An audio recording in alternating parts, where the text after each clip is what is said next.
باپ اور بیٹے اور روح القدس کے نام میں آمین۔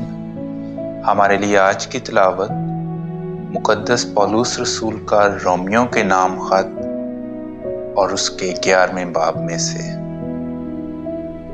پس میں کہتا ہوں، کیا خدا نے اپنی قوم کو رد کر دیا ہے؟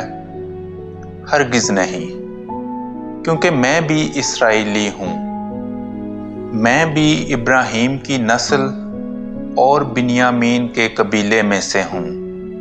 خدا نے اپنی اس قوم کو رد نہیں کیا جسے اس نے پہلے سے جانا۔ کیا تم نہیں جانتے کہ الیاس کے ذکر میں نوشتہ کیا کہتا ہے کہ وہ کیوں کر خدا سے اسرائیل کی فریاد کرتا ہے؟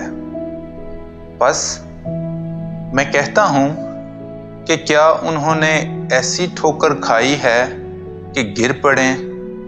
ہرگز نہیں، مگر ان کے گرنے کے سبب سے غیر قوموں کو نجات ملی ہے، تاکہ انہیں ان سے غیرت آئے۔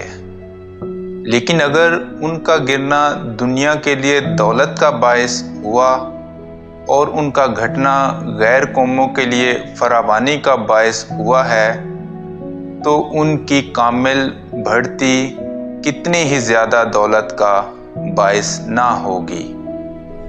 اے بھائیو، کہیں ایسا نہ ہو کہ تم اپنے آپ کو عقل مند سمجھ لو۔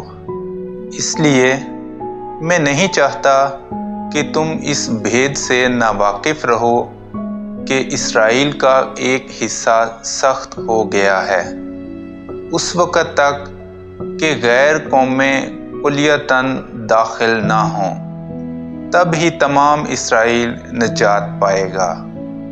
چنانچہ لکھا ہے، فدیہ دہندہ صہیون سے نکلے گا اور بے دینی کو یعقوب سے دفع کرے گا، اور ان کے ساتھ میرا یہ عہد ہوگا، جبکہ میں ان کے گناہوں کو دور کر دوں گا۔ وہ تو انجیل کی نسبت تمہاری خاطر دشمن ٹھہرے ہیں، لیکن برگزیدگی کی نسبت باپ دادا کی خاطر پیارے ہیں، اس واسطے کہ خدا اپنی نعمتوں اور دعوت میں غیر متبدل ہے۔ کلام اقدس کا پڑھا اور سنا جانا ہم سب کے لیے باعث برکت ہو۔